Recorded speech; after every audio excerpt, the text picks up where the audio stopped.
Secretary youth affairs के द्वारा एक विस्तृत प्रेजेंटेशन के द्वारा सरदार 150 देश कैसे मना रहा है हम सब लोगों ने देखा। 1887 जर्मनी में बिस्मार्क नाम का एक मंत्री हुआ। उन्होंने 2 साल मेहनत करके 8 जर्मनी को एक करके एक जर्मनी बनाया था। 2 साल 8 जर्मनी का भाग को जोड़ के एक जर्मनी बनाया। उनके बाद 1947 में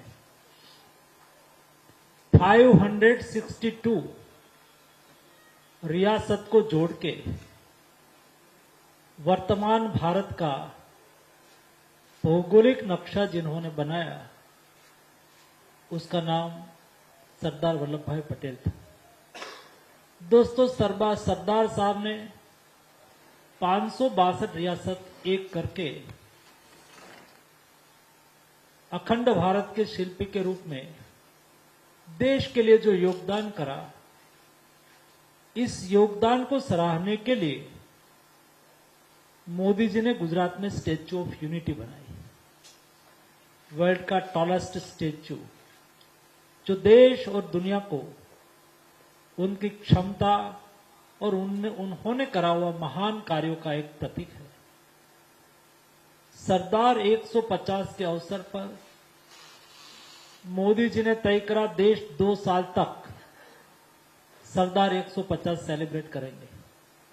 उस उपलक्ष्य में युवा मंत्रालय ने, माय भारत के युवा साथियों ने 2 करोड़ से अधिक देश के माय भारत के साथ जुड़े हुए युवा साथियों के द्वारा सरदार साहब ने एक भारत करा था और मोदी जी ने आत्मनिर्भर भारत बनाने की बात करी है।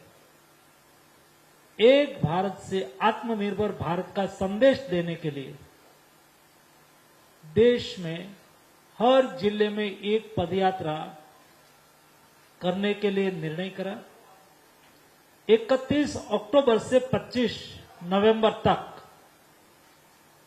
31 अक्टूबर से 25 नवंबर तक सारे देश में सभी डिस्ट्रिक्ट में पदयात्रा का आयोजन हो रहा है। मुझे विशेष उल्लेख करना है कि गुजरात, मध्य प्रदेश, यूपी, हिमाचल प्रदेश जैसे राज्यों में हर विधानसभा में पदयात्रा का आयोजन हो रहा है। उसमें हजारों की संख्या में आप देख रहे हो युवा साथियों के अलावा अन्य नागरिक भी जुड़ रहे हैं। बहुत उत्साह से एकता का संदेश दे रहा है, बहुत उत्साह से आत्मनिर्भरता भारत का संदेश दे रहा है। उसका दूसरा चरण में 26 नवंबर से 6 दिसंबर 10 दिन के लिए राष्ट्रीय पदयात्रा का आयोजन होगा। इस पदयात्रा सरदार साहब के पैतृक गांव करमसद से स्टार्ट होगी। 150 किलोमीटर की जर्नी तय करके स्टैच्यू ऑफ यूनिटी पहुंचेगी। उसमें 10 दिन लगेगा। 10 दिन में सारे देश से युवा साथी उसमें चलने के लिए आएंगे। ये 10 दिन के दरमियान 10 बड़ी सभा होगी। 10 बड़ी सभा में सरदार साहब का जीवन कवन को उजागर करा जाएगा और उसके पार वरिष्ठ महानुभावों का उद्बोधन होगा। यात्रा में हजारों की संख्या में युवा साथी चलेंगे। एकदम यात्रा सादगी से होगी। स्वच्छता का पालन करा जाएगा। अलग अलग थीम के द्वारा स्वदेशी का संदेश दिया जाएगा। आत्मनिर्भर की राह पर यात्रा चलेगी। आत्मनिर्भरता का संदेश दिया जाएगा।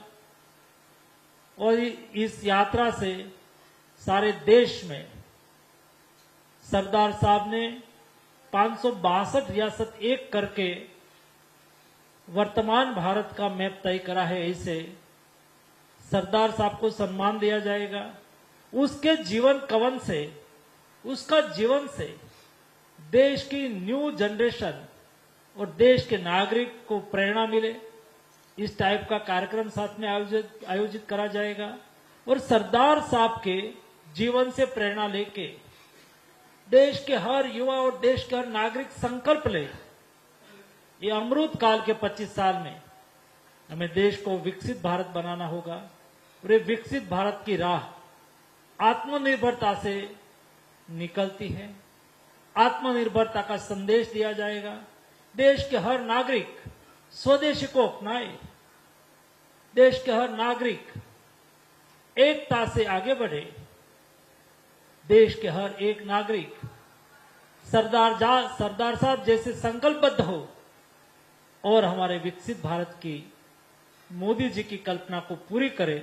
उस उद्देश्य के साथ इस पदयात्रा स्टैच्यू ऑफ यूनिटी में समापन होगी। इस यात्रा में आप सबको भी जुड़ने के लिए मेरी ओर से निमंत्रण है। धन्यवाद।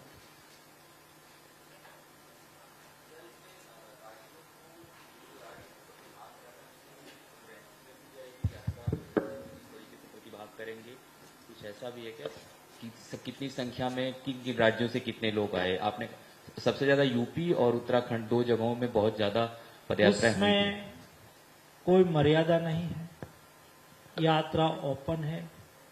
जिसके मन में भाव हो, जिसके मन में इस यात्रा में शामिल होने की इच्छा हो, वो स्वयं वहां आ सकते हैं। उसके लिए माय भारत के प्लेटफॉर्म पर रजिस्ट्रेशन चालू है। उसमें रजिस्ट्रेशन करा के कितने दिन के लिए आना चाहते हैं, कौन आना चाहते हो, रजिस्ट्रेशन करा सकते हैं। सर, इस पूरी यात्रा के दौरान जो नॉर्थ ईस्ट के हमारे इलाके हैं, पूर्वोत्तर भारत का इलाका है, क्योंकि 3-4 प्रवाह जिनका जिक्र किया अभी यहाँ पर यात्रा में, तो सर वो मैप में नहीं दिखाई दे रहा था कि वहां से भी कोई प्रवाह निकल रहा है या फिर वहां के युवा कैसे इसमें जुड़ेंगे? नॉर्थ ईस्ट के युवा नागपुर आ जाएंगे और नागपुर से समूह में निकल के एक प्रवाह के रूप में वो पदयात्रा में शामिल होने के लिए आएंगे। सर, क्या इस यात्रा में आप राहुल गांधी को आमंत्रित करेंगे? इस यात्रा सभी के लिए खुली है। ये राष्ट्रीय एकता यात्रा है, यूनिटी मार्च है, सरकार ने आयोजन करा है। सभी एमएलए, सभी एमपी और देश के सभी नागरिकों को खुला निमंत्रण है। धन्यवाद दोस्तों।